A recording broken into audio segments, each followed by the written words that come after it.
another section of Bucharest.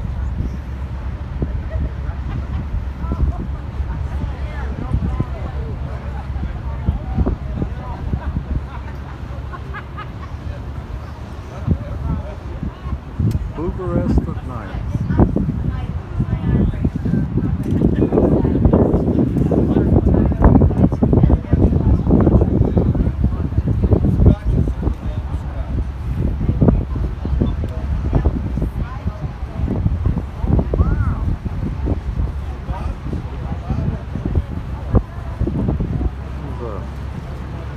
Another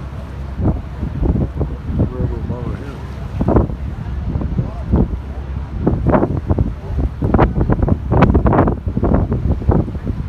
All kind of river boats.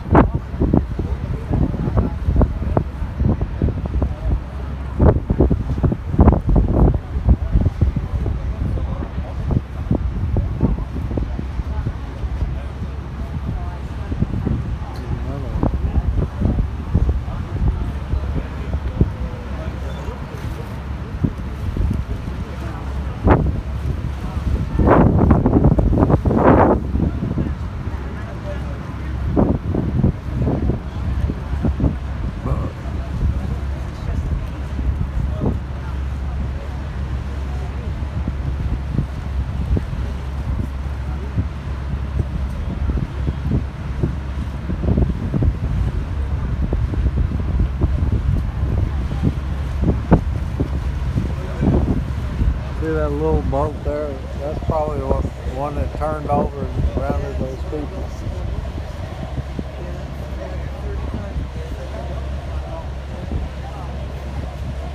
Yeah, one of the little river boats like this one flipped over and 34 people drowned.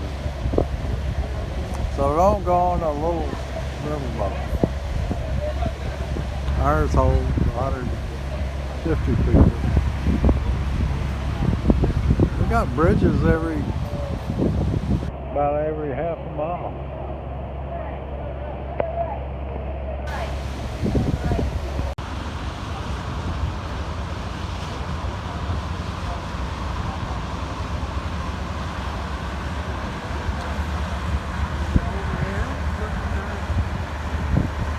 You ought to get a picture of that.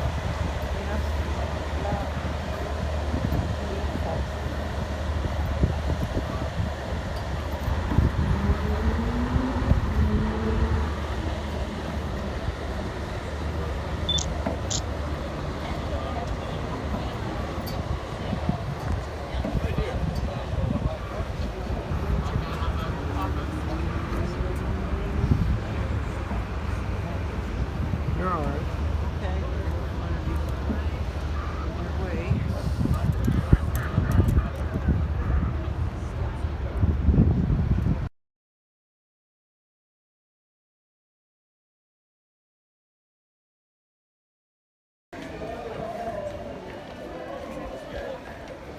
It's an overview of the city. We're up there in some kind of palace.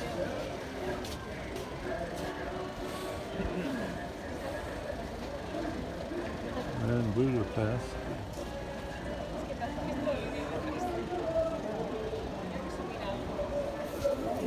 Oh, I thought it was going to be way out. Coming out, thank you. Coming out.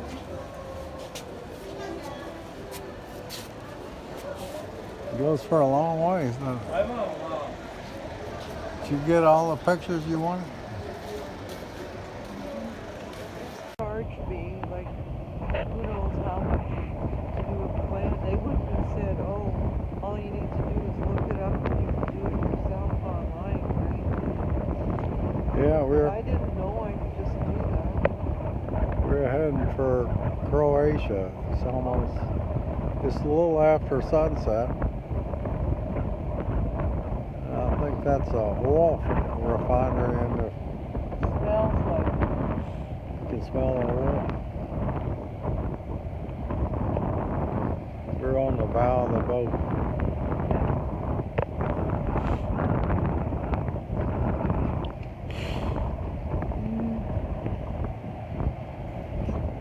see the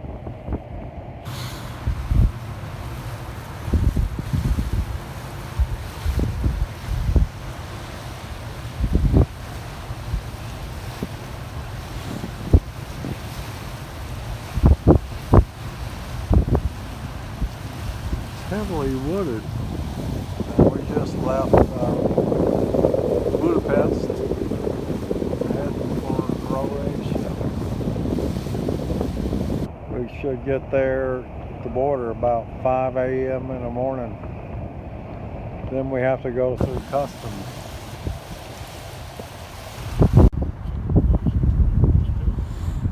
So looking aft. People up there on deck. It's kind of windy, chilly. It's a long boat. Must be close to 100 yards long.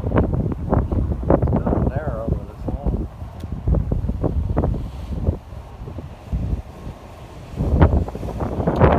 Get the crescent moon. There's a crescent moon. And the sun has just set.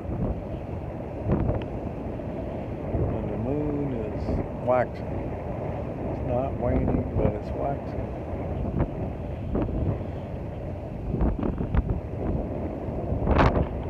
Looks like some kind of barge. What he's doing over there. Maybe putting pilings.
See they're burning the methane off of from the oil refinery.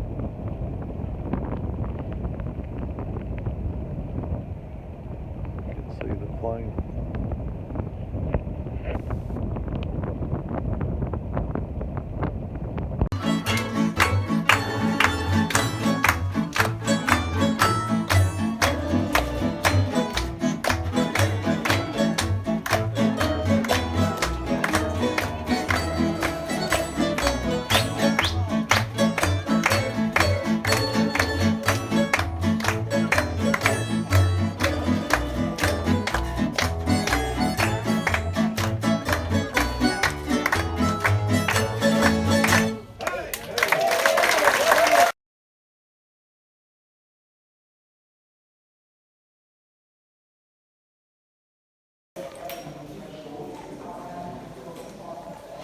Tito's grave.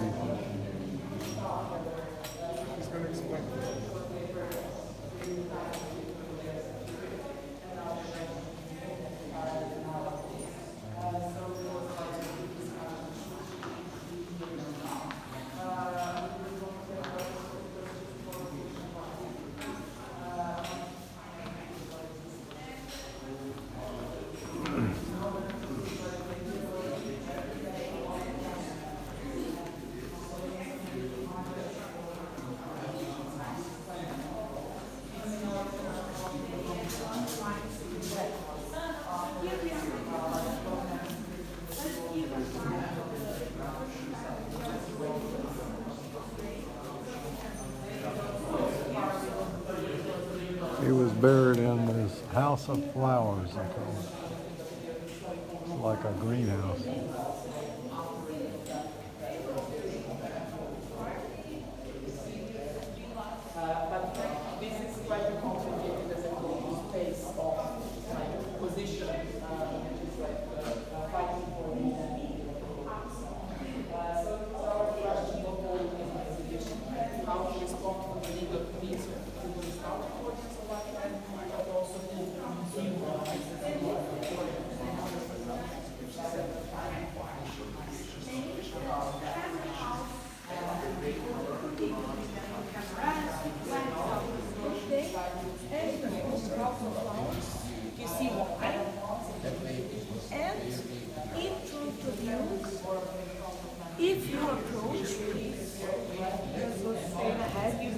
grave of Tito.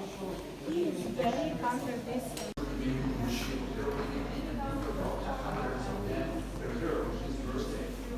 People were running with it, like with the blinking torch. One person was running about 50 meters, then he or she went over to the next one, and it was circulating all around Yugoslav territory. Finally, it was birthday on May 25th. It will be brought here to Danube, and there was a performance in the nearby soccer stadium. After the performance, Tito received that baton of youth. But then, in the year 1957, Tito said, no, I don't want it that way. I want only one baton of youth per year, which will be symbolizing the unity of all the people of Yugoslavia. That way, since that year, 1957, there was competition to choose the person, the artist who made baton of youth.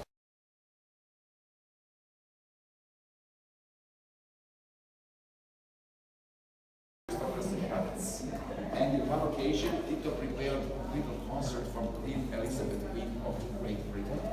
After that concert, Queen Elizabeth said, if this man is a locksmith, then I'm not Queen of England.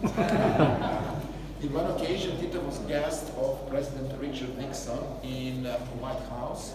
And during that meeting, Tito took a Cuban cigar from his pocket and lit it up. He started to smoke. And one gentleman from the security service, he approached Tito and told him, you know, Mr. President, we do not speak, we do not smoke here. And Tito took the next smoke and said, oh, it's good for you. Well, those Cuban cigarettes were sent to Tito by Fidel Castro personally because Cuba was a member of that organization of non-aligned countries.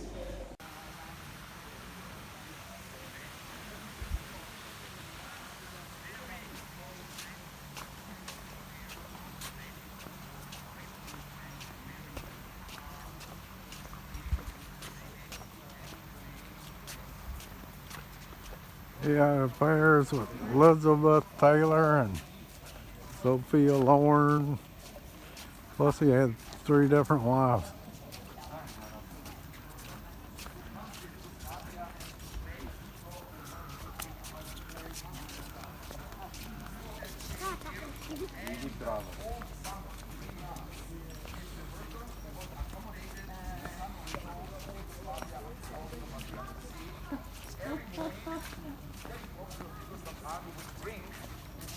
From those resorts to the coast of Sudjetska River to the area of Herzegovina that they were filming.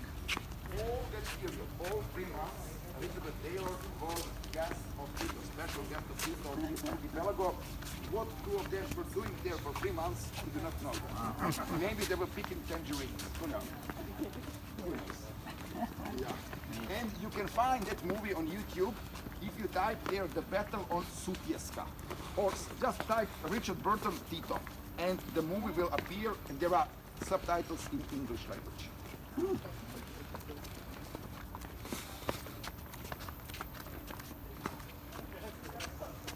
Yeah, you can see here there are many of statues with naked ladies. Artists from Yugoslavia knew that Tito liked the women so much, that way they gave him as a present many statues of that time.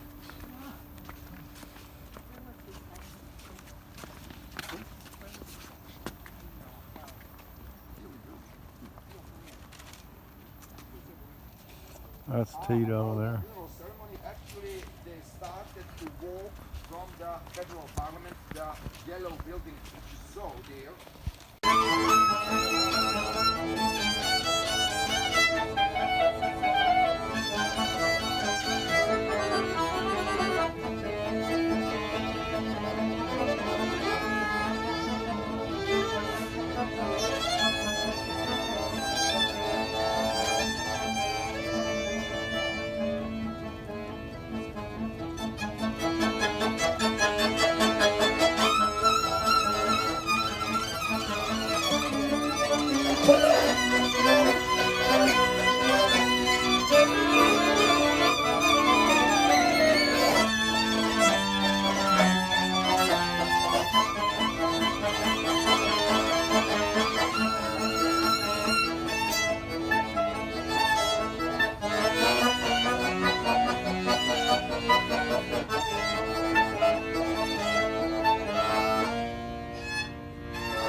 Byzantium church.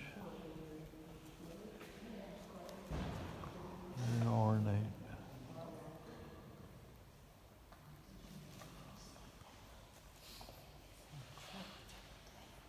Did you fall? I thought I heard a noise.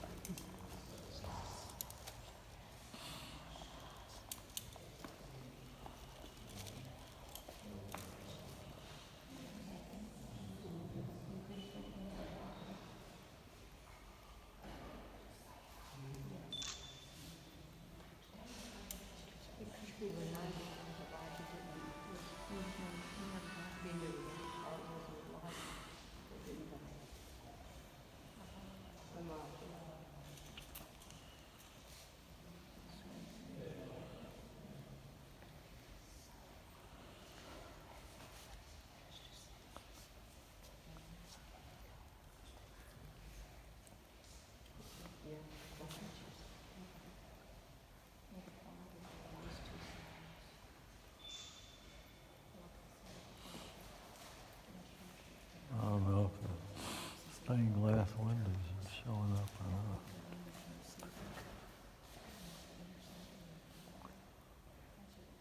That one did.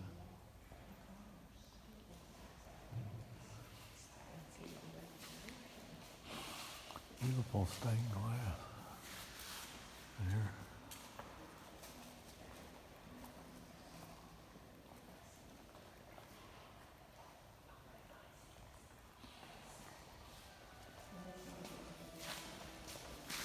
The windows on this side show up, but not on the other side.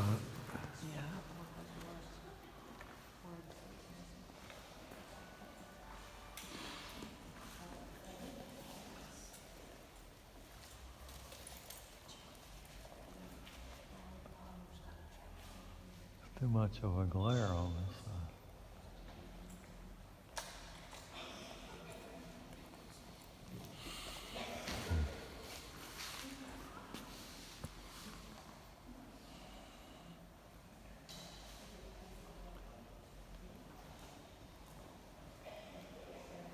Beautiful chandeliers.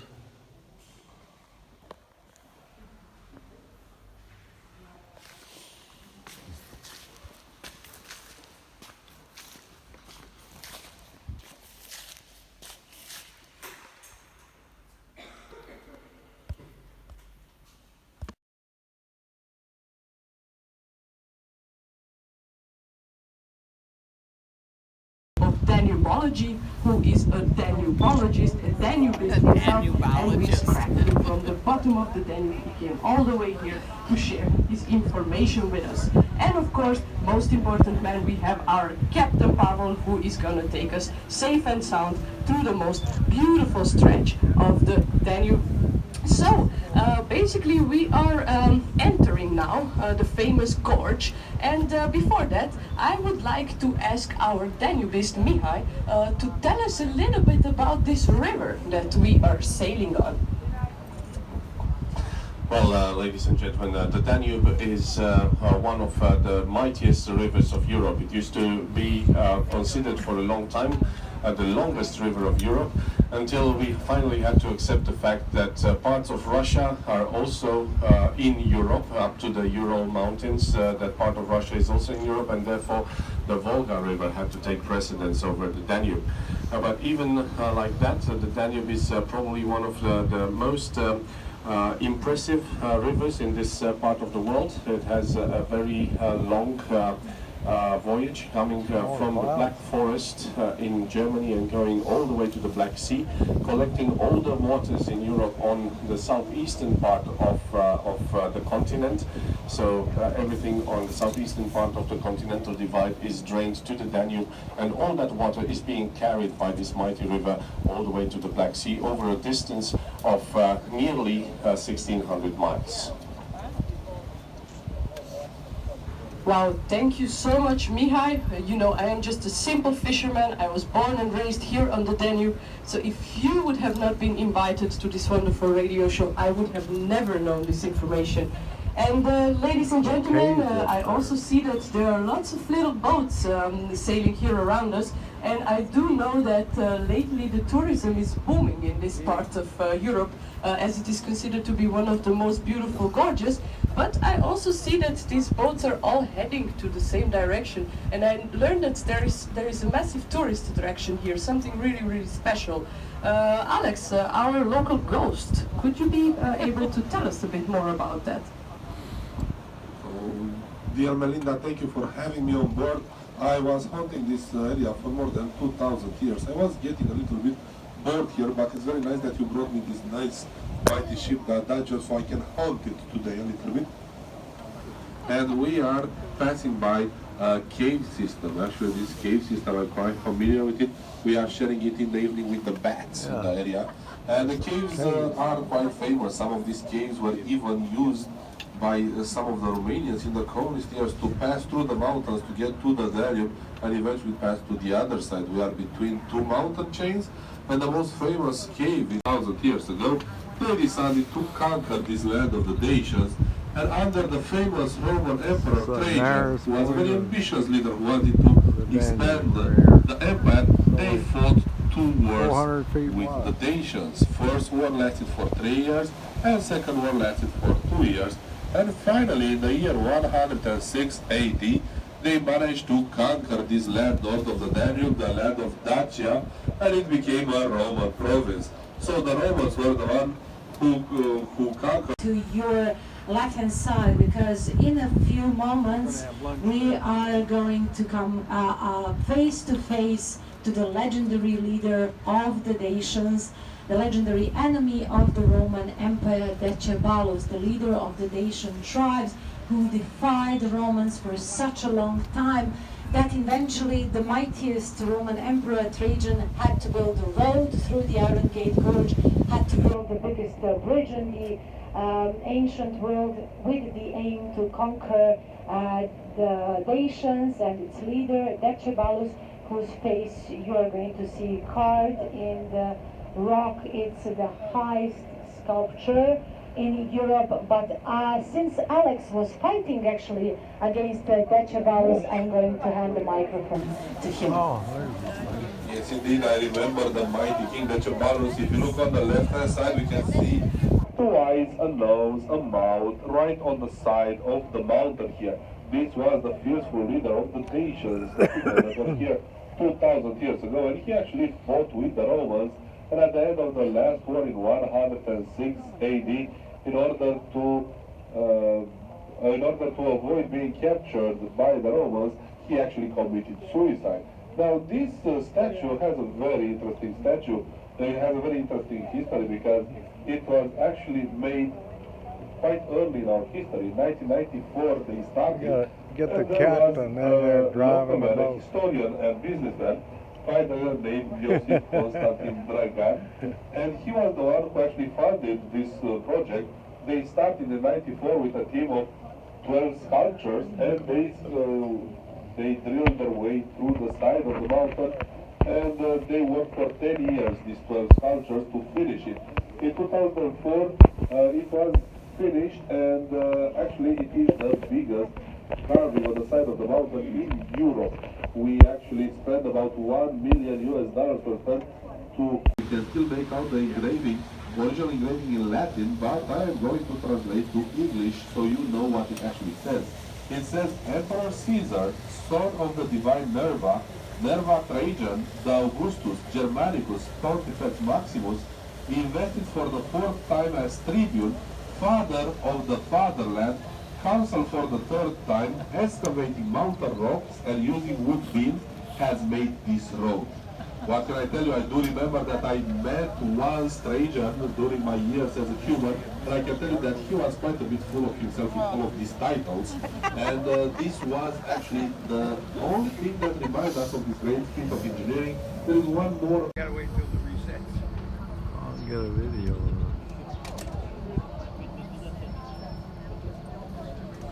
So we're in the locks.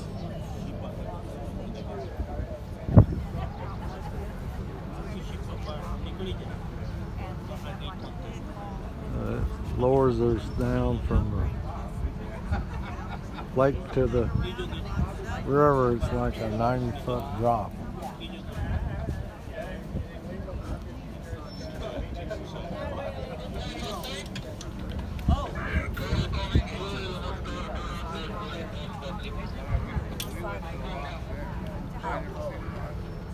They have a big hydroelectric dam here.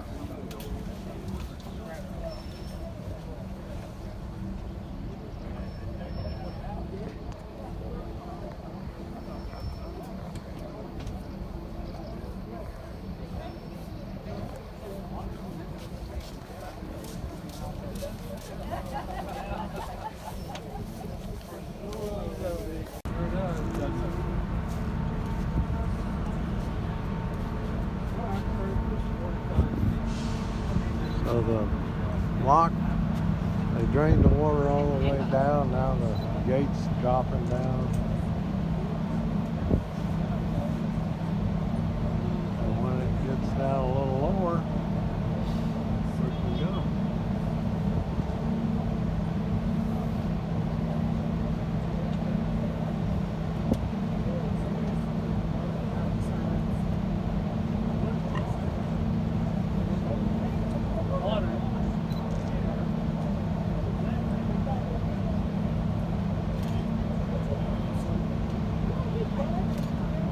Drop, I think it's 45 feet.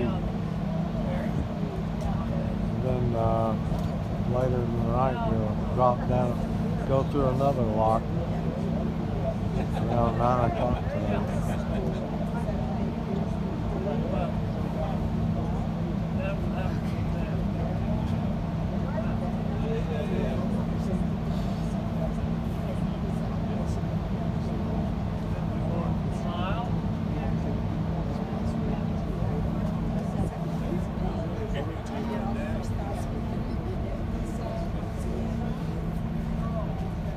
There's still a bunch of garbage Yeah, down there by the lock. yeah, it's amazing how much stuff collects in there. Here's the captain, he's surveying the situation. Logs and See, branches we're and this drop floating down this the far. river. So that big area over there that they're pulling it out, Yeah. that's pretty much what it is.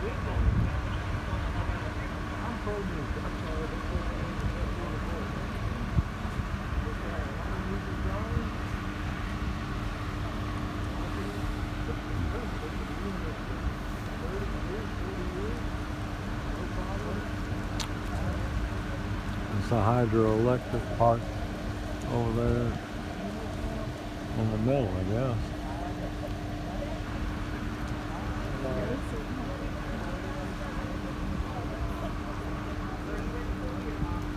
That little guy must be our shepherd. He was with us in that other one. Right here. Take us here again. Maybe he's the pleasure boat for us. He don't want to do that.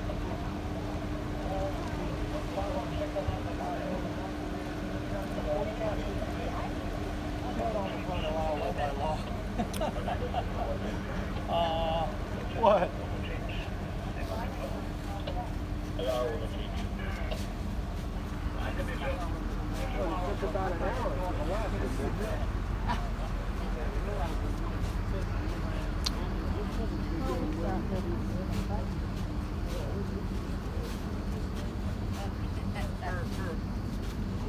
Because also it wouldn't all be open, tourists like Well, he's older than me, so yeah. Oh, we still gotta go down a little more.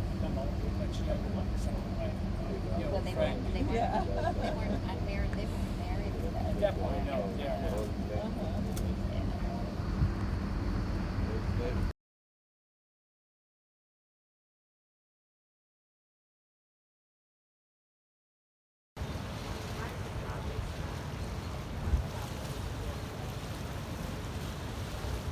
Not a whole lot built on the Danube River. Just trees, dead trees, no, not much of anything.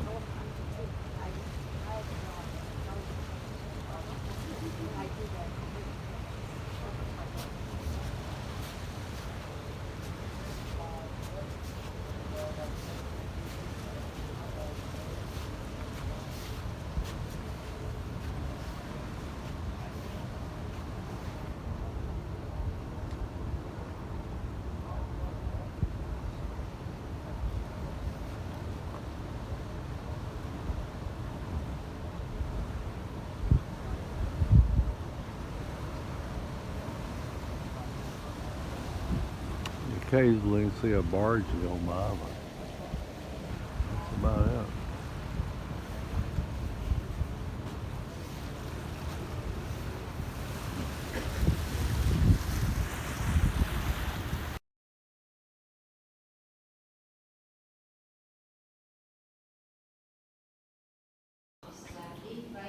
The addition of the gallery, this corridor we entered through, and a small chapel in this gallery. The frescoes in both sections are from 17th century, although in the other section we have two layers. 18th century is the date of the later layer, probably later. So the church Archangel Michael Gabriel was in use for many years, 17th century until the 50s of 20th century. It was in use. And of course the main source of light would be the candles, and the main way for venerating icons is letting candles in front of them. And this is why all the murals, actually all the frescoes both sections were stained and covered with a thick layer of soot. This is why the church is no more in use. After cleaning the frescoes in the 70s, they decided that it's better that the church is becomes just a museum church, not an active church anymore. Besides the frescoes, which were under the layer of soot, are pretty well preserved, so this is why they decided to conserve them and to save them, to preserve them for us, for our generations. The frescoes in this section are really amazing. The saints which are in the first row are the ones who were most highly venerated by the local citizens, warriors and healers mainly, and the entrance is guarded by the two great church archangels Michael and Gabriel. They are holding a model of the church, but you see.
Prague.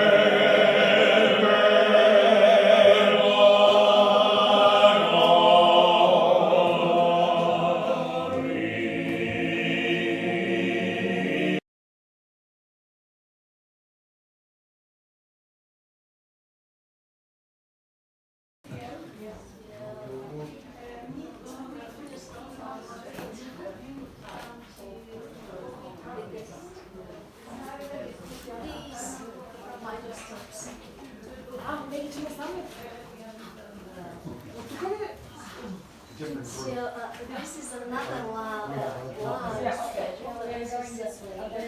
which there is no heat. Actually, this is the same.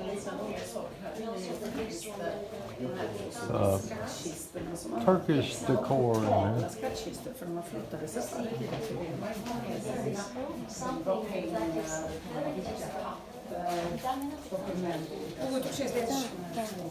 Something very typical for Bulgarian houses are the wood houses. Because there was maybe so that in the 17th century they had. Okay.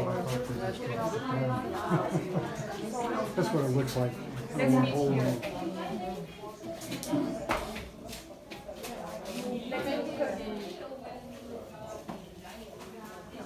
Where's the stove at? Right there? This is the stove. Yeah, I thought that was the stove. That provided heat for the house.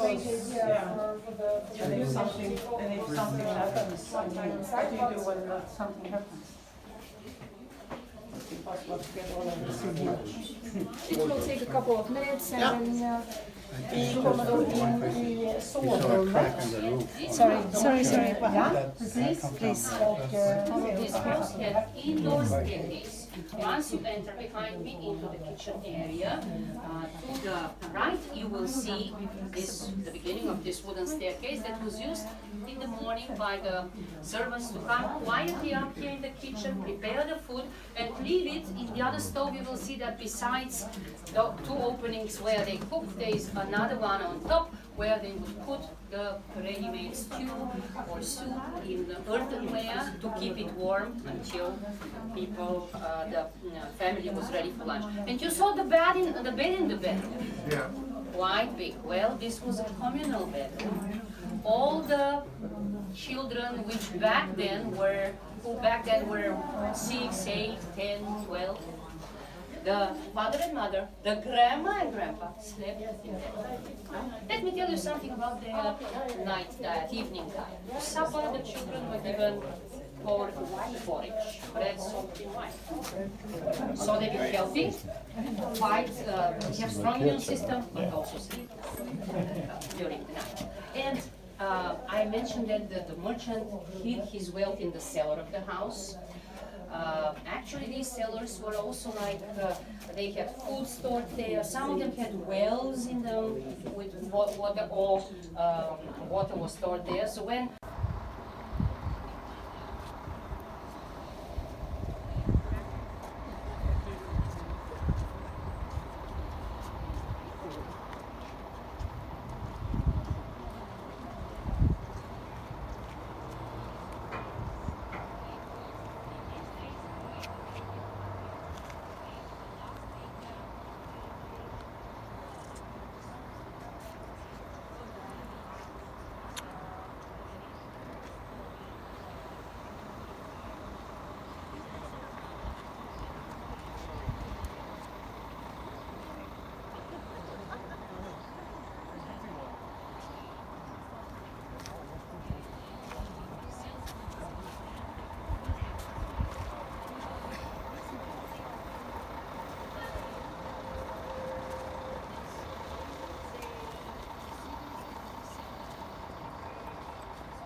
Alright, may I take you out there for lunch? It's like pork scallop or caprese sandwich. No, you have to eat the buffet. Yeah, carbonara is for day. everybody's favorite pasta. Pork for you. Just for pork. I don't think I've got a video of everybody eating. Ice cream madam, for you. You happy with buffet? Ah, yes. Good for all.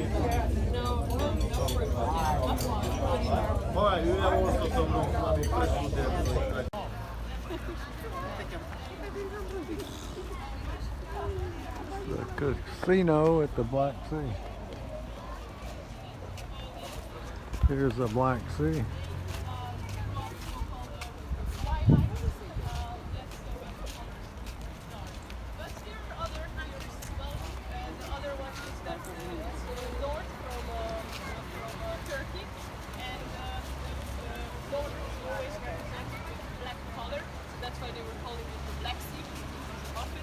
And also because of its history, it was quite hostile and it took many lives. So the old Greeks were calling it Carabella. And because of this reason, the hostile it was called black. Now, how many of you have been before to the Black Sea? Nobody. Well, since this is the first time, I urge you let's celebrate it. I'll get you on this first. Yes. I think many of you are thinking, what's in the bag? Why is she with that big bag? So we have some nice... I just at the Black Sea. You want a picture of you in the Black Sea? What? It didn't shut off.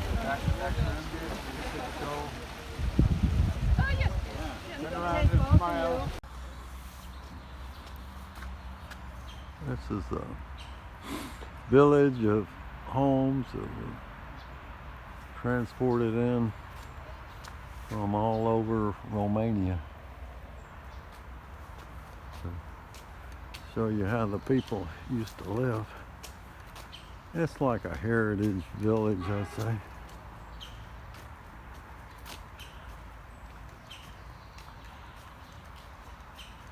This is a little church.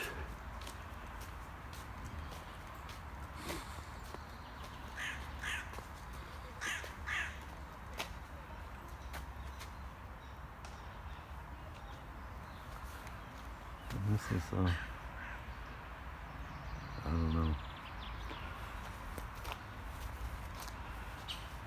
Oh, it's like a birdhouse. 2-story.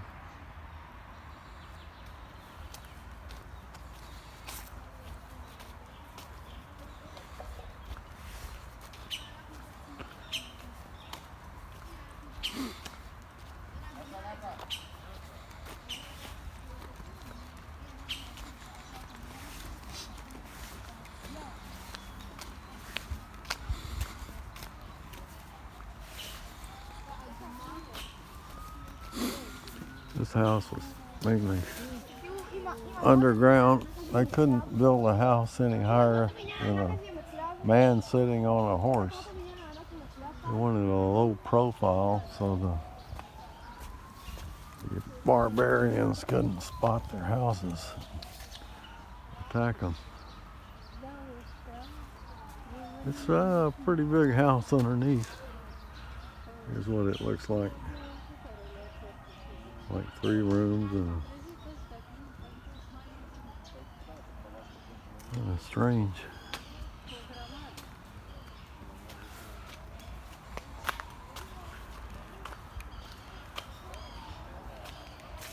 I guess this is like a pavilion.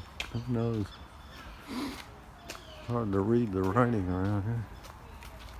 There's another one of those low-slung houses. However, the chimney's higher than the man riding on a horse. I guess they screwed that up.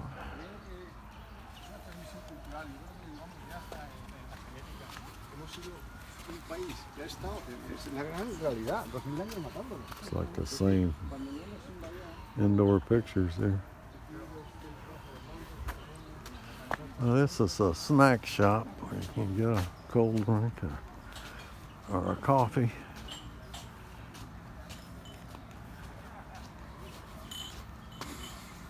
And they made this is a wine. What they did, they put the plums in this big barrel and let them ferment to make wine, and then they had a distillation apparatus here to make like a liqueur, about 30% alcohol. It was like a cognac, I guess. There's a cognac barrel back here. There's a big barrel. Anyway, they made their own liqueurs out of plums.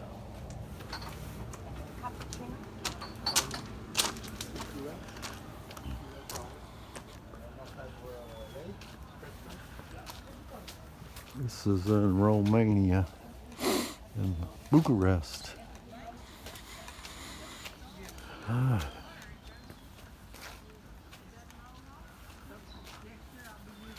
They all had gardens. It's a tomato garden, plum tree, apple tree, all kind of stuff.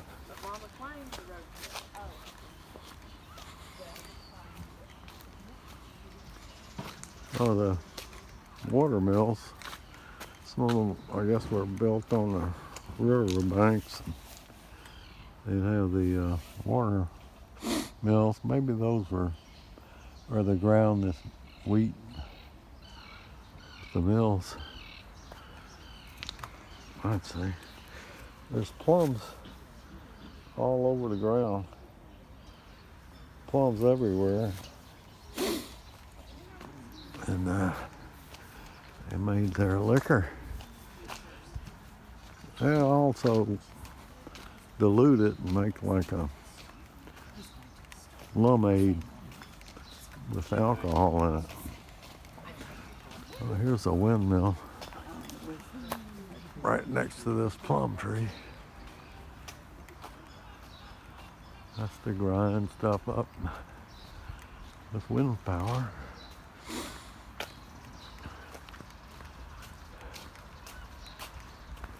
Hi. More plums on the roof of this thing. Another house, bigger place. I don't know what it is.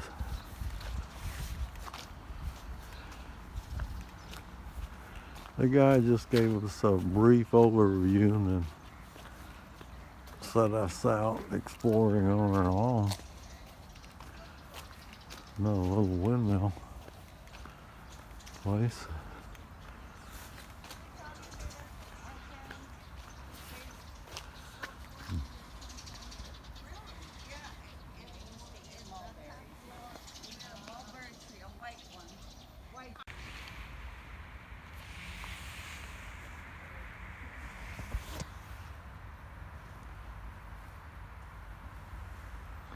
There's a church here. You can see the cross on top. This is part of the church.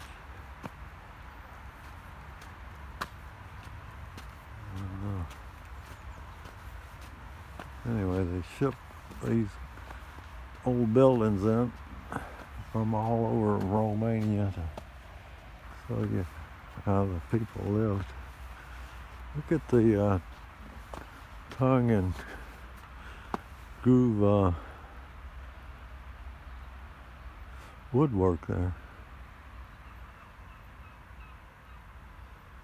17th century.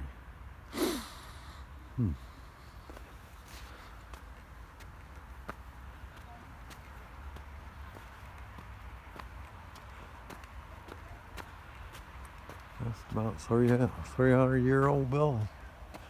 Still solid as a rock. They built them up off the ground so the wood wouldn't rot.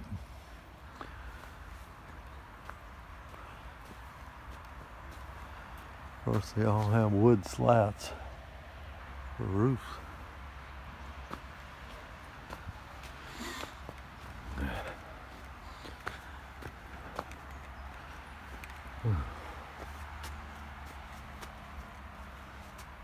really get in here. They got it bolted. Can't go inside.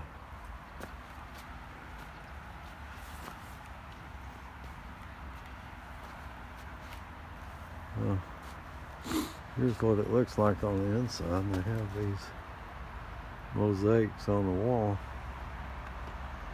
I guess that's some typical church doors there. Going to church. Mosaics.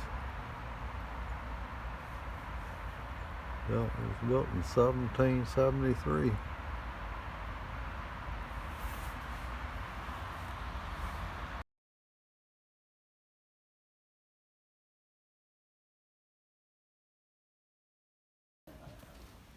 I couldn't believe the other day when I had it turned off. You were sitting in that one place and it wasn't.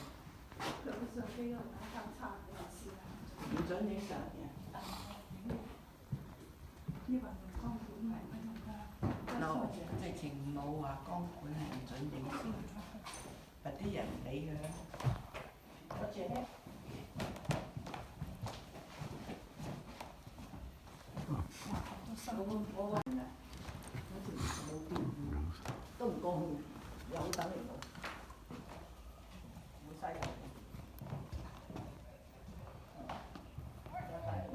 Showing up. What's in here? This is on the inside of the church. We got dummies dressed up as congregation members.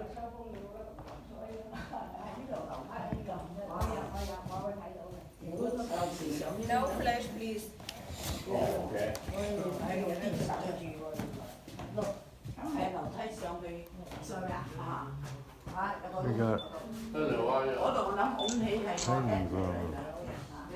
mosaics on the side.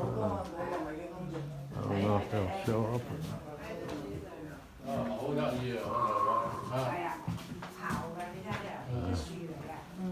It's a little too dim. No camera. Good picture. No camera. No picture. No flash. No flash. This is a fresh Oh, no light. camera? No flash or no camera? Forget about.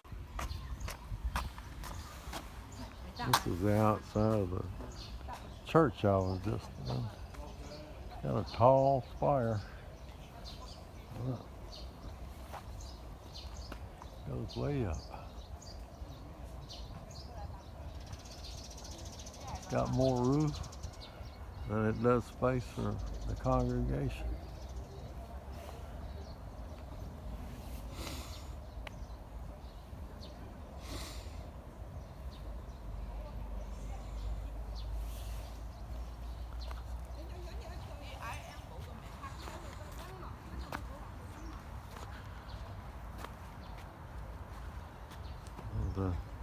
That's a pigeon house over there. And an outhouse.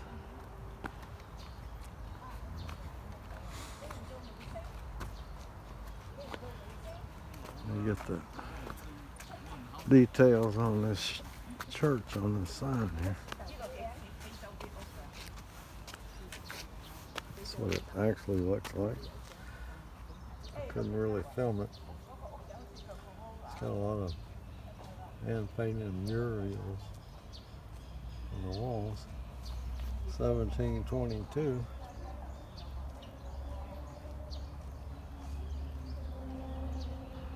Spire goes up 35 meters.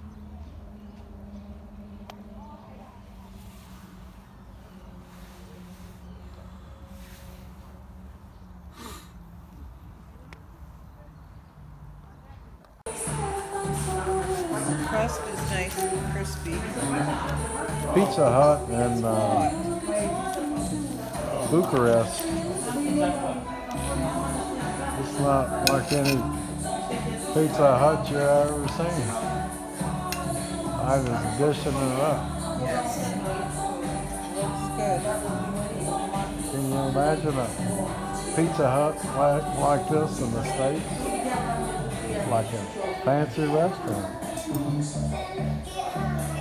having it at lunchtime. And it's on Sunday, so there's not many people here.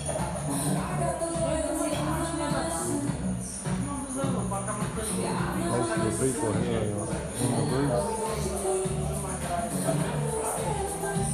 Look at this place.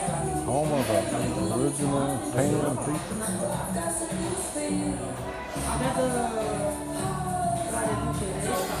Amazing.